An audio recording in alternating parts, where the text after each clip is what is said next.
नमस्कार दोस्तों, story by RNK में आप सभी का स्वागत है। सिया की सूजी हुई आंख देखकर कोई भी समझ सकता था कि यह अलमारी से टकराने का निशान नहीं था। नीला काला निशान उसके गाल तक फैल गया था।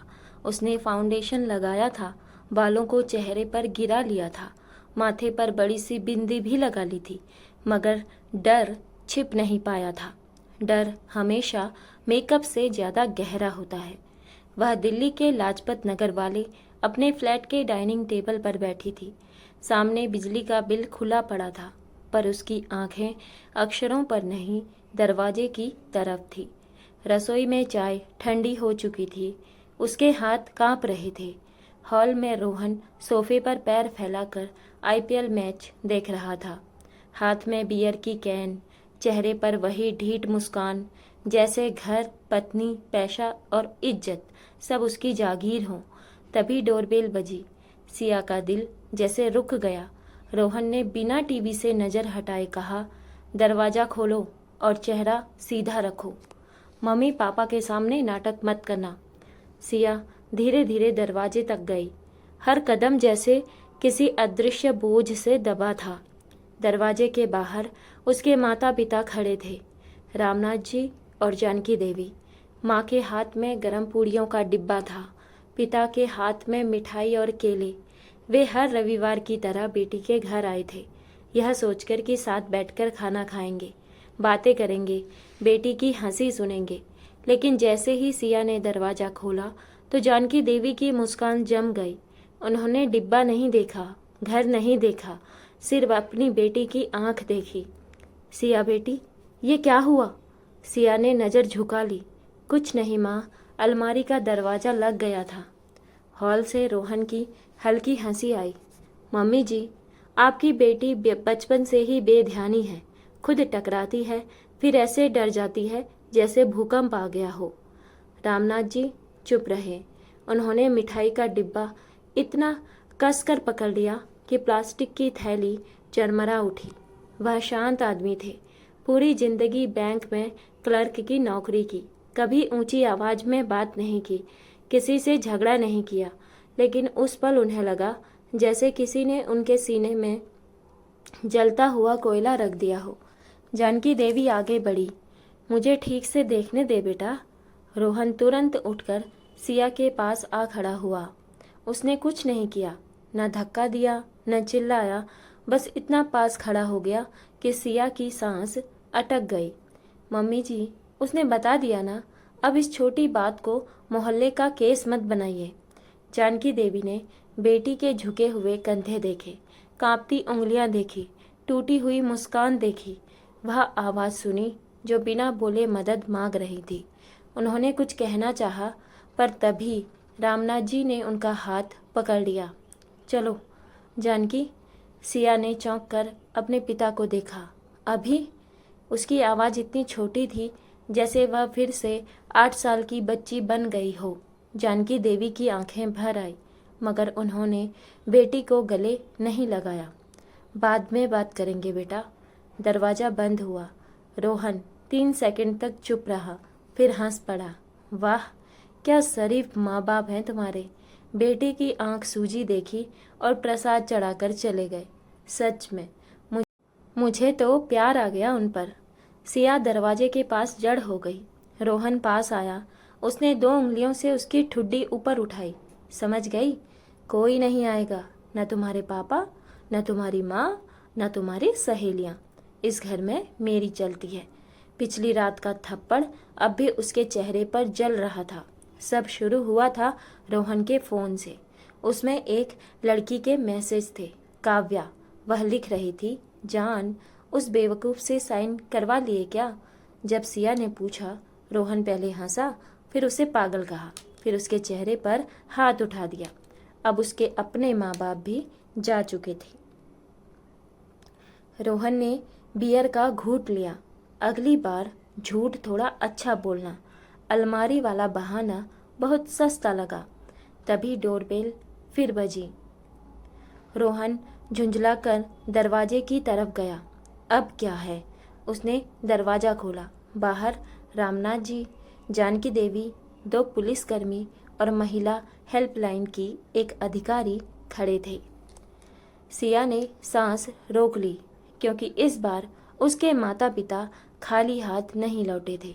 वे सबूत लेकर आए थे और रोहन की मुस्कान पहली बार उसके चेहरे से गायब हो गई। रामनाथ जी सबसे पहले अंदर आए। उनकी आंखें लाल थी, मगर आवाज़ संभली हुई थी। जानकी देवी ने अपना मोबाइल सीने से लगा रखा था, जैसे उसमें सिर्फ रिकॉर्डिंग नहीं, बेटी की बची हुई सांसें बंद हों।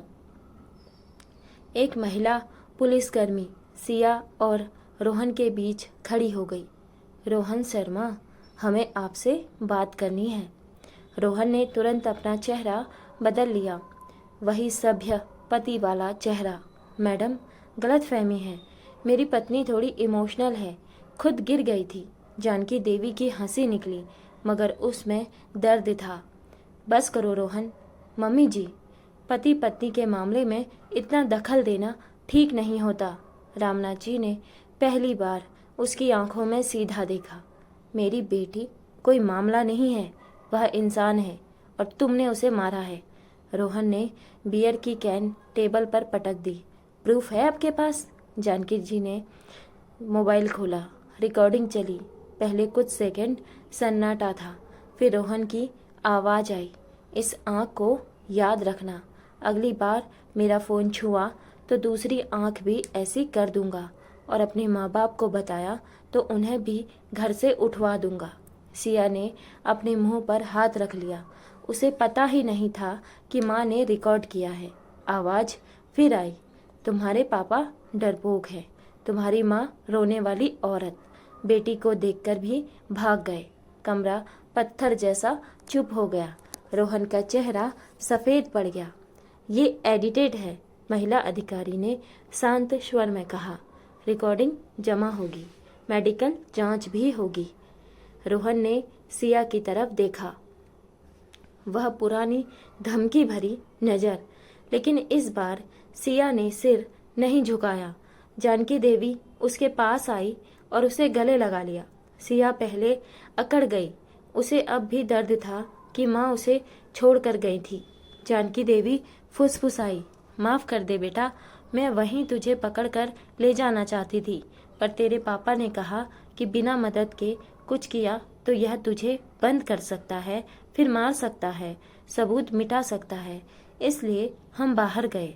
मैंने खिड़की के पास से रिकॉर्ड किया और 112 पर फ़ोन किया। सिया रो पड़ी।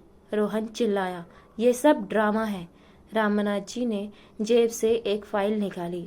ड्रामा अभी शुरू हुआ है। उन्होंने कागज टेबल पर रखे। यह फ्लैट तुम्हारा नहीं है रोहन, यह सिया की नानी ने उसके नाम किया था।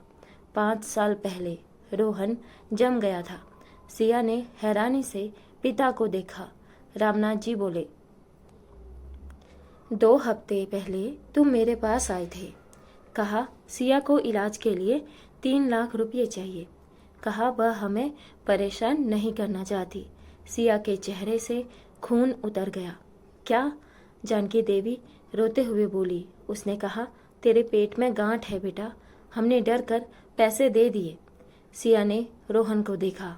उसने उसके नाम, उसके शरीर और उसके डर तक को बेच दिया था।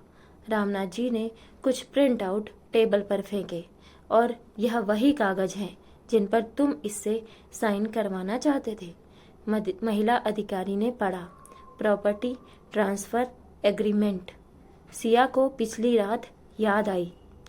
रोहन ने कहा था बैंक का छोटा सा फॉर्म है। जब उसने ध्यान से पढ़ा तो उसमें फ्लैट के अधिकार छोड़ने की बात थी, इसीलिए उसने मना किया था, इसीलिए वह मारी गई थी। तभी रोहन का मोबाइल फर्श पर गिरा और स्क्रीन चमकी। मैसेज था, जान साइन हुआ, काव्या ने नया फ्लैट फाइनल कर दिया है, जल्दी निकलना है। सब ने पढ़ लिया, सिया भी, और उस पल उसका भ्रम पूरी तरह टूट गया। रोहन ने बिजली की तरह झुककर फ़ोन उठाना चाहा, लेकिन पुलिसकर्मी ने उसका हाथ रोक लिया। फ़ोन भी जांच में जाएगा। आप लोग मेरे घर में घुसकर मेरी इज्जत उछाल रहे हैं, रोहन चिल्लाया। सिया ने पहली बार शांत होकर कहा, यह घर मेरा है। आवाज़ धीमी थी, मगर उसमें ऐसी सच्चाई थी कि रोहन कुछ पल के लिए बोल ही नहीं पाया। काव्या का नाम कमरे में हवा की तरह फैल चुका था।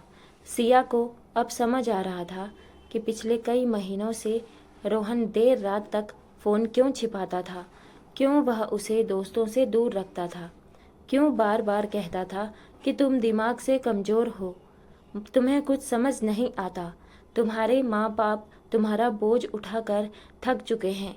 वह सिर्फ उसे मार नहीं रहा था, वह उसे धीरे धीरे खुद पर शक करना सिखा रहा था, उसे अपने ही घर में अजनबी बना रहा था।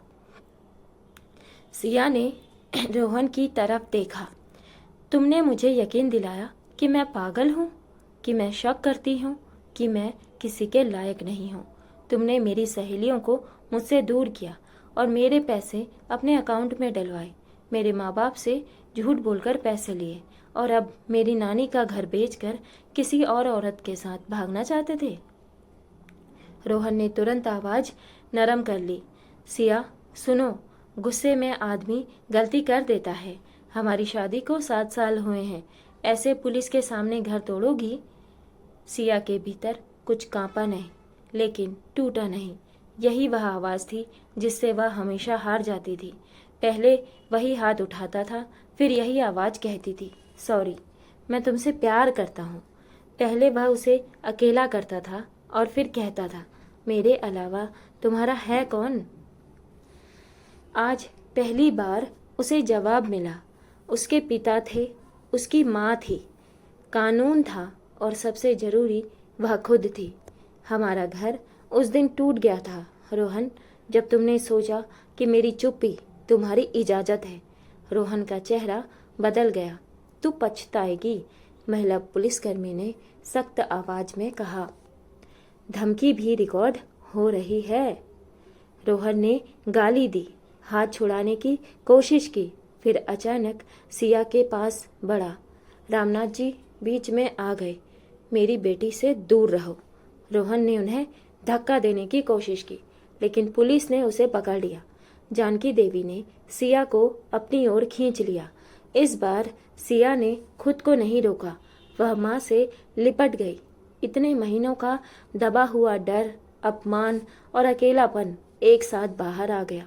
वह जोर से नहीं रोई, बस टूटती हुई सांसों में रोई, जैसे कोई लंबे समय तक पानी के नीचे रहने के बाद पहली बार हवा ले रहा हो।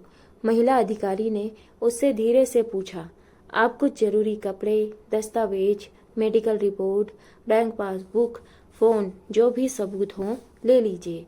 हम आपको संरक्षण आदेश के लिए मदद करेंगे। अभी आप सुरक्षित जगह जा सकती हैं। सिया अपने कमरे में गई, वही कमरा जहां रोहन ने कई रातें उसे दीवार की तरफ मुंह करके सोने पर मजबूर किया था। वही अलमारी जिसमें उसने अपनी शादी का लाल जोड़ा संभाल कर रखा था। वही दराज जिसमें नानी की पुरानी चूड़ियाँ थी। उसने एक बैग निकाला, कुछ कपड़े रखे, नानी की चूड़ियाँ रखी, घर के कागज़ रखे, अपना आधार, पैन कार्ड, बैंक पासबुक और वह छोटी डायरी भी रखी जिसमें पिछले 6 महीनों से उसने तारीखें लिखनी शुरू की थी। कब रोहन ने गाली दी, कब पैसे छीने, कब धक्का दिया, कब माँ से बात करने नहीं दी। उसे नहीं पता था यह डायरी कभी काम आएगी या नहीं, लेकिन उस रात वह डायरी भी उसकी गवाही बन गई। जब वह वापस हॉल में आई, रोहन के हाथों में हथकड़ी लग चुकी थी। बाहर बिल्डिंग के लोग जमा थे। कुछ लोग फुसफुसा रहे थे, कोई मोबाइल से वीडियो बना रहा था। वहीं शर्मा आंटी, जो हमेशा कहती थी कि रोहन बहुत संस्कारी लड़का है, अब अपनी बहू के पीछे छिपकर देख रही थी। रोहन ने आखिरी कोशिश की। उसकी आवाज़ फिर से मुलायम हो गई। सिया, प्लीज़ मत कर ऐसा। तेरे माँ बाप हमारी शादी खराब कर रहे हैं। सिया ने उसे देखा। उसकी एक आंख सूजी हुई थी, होठ पर कट था, गाल पर उंगली का निशान था, लेकिन उसकी रीढ़ पहली बार सीधी थी। मेरे माँ बाप मुझे बचाने आए हैं। हमारी शादी तुमने उसी दिन खत्म कर दी थी जब तुमने प्यार के नाम पर डर देना शुरू किया था।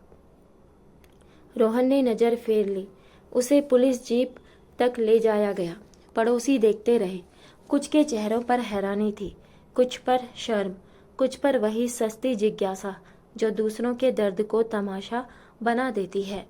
अगले दिन पूरी सोसाइटी में चर्चा थी। किसी ने कहा माँ बाप ने बहुत समझदारी की। किसी ने पूछा पहले क्यों चले गए थे। किसी ने यह भी कहा लड़की ने इतने साल झेला ही क्यों। लेकिन किसी ने वह रात नहीं जी थी, किसी ने वह डर नहीं सुना था जो चाबी घूमने की आवाज़ से शरीर में उतर जाता है। किसी ने वह शर्म नहीं महसूस की थी जब अपना ही पति दुनिया के सामने मुस्कुराता है और बंद दरवाजे के पीछे तुम्हें मिट्टी समझकर रौंदता है। किसी ने यह नहीं जाना था कि हिंसा हमेशा थप्पड़ से शुरू नहीं होती। कभी कभी वह मजाक से शुरू होती है, फिर ताने आते हैं और फिर दोस्त छूटते हैं, फिर पैसे पर कब्जा होता है, फिर तुम्हें यकीन दिलाया जाता है कि गलती तुम्हारी है। और एक दिन जब हाथ उठता है तब तक तुम्हारी आवाज़ इतनी कमज़ोर हो चुकी होती है कि तुम खुद से भी मदद मांगने में डरती हो। सिया ने शिकायत दर्ज कराई। मेडिकल जांच हुई, बयान हुआ, बैंक खाते जांचे गए, रोहन और काव्या के मैसेज निकाले गए, ट्रांसफ़र एग्रीमेंट की कॉपी पुलिस ने अपने पास ली। रामनाथ जी ने वह 3 लाख रुपये भी लिखित बयान में दर्ज करवाए जो रोहन ने धोखे से लिए थे। कानूनी लड़ाई आसान नहीं थी। रोहन के परिवार ने फ़ोन किए, कभी समझौते की बात, कभी बदनामी का डर, कभी यह कहकर दबाव की औरत का घर तो पति के पास ही होता है। सिया का हर कॉल के बाद कांपती थी, मगर अब वह अकेली नहीं थी। जानकी देवी उसके साथ बैठती, रामनाथ जी वकील के पास जाते, महिला हेल्पलाइन वाली अधिकारी ने उसे काउंसलर से मिलवाया।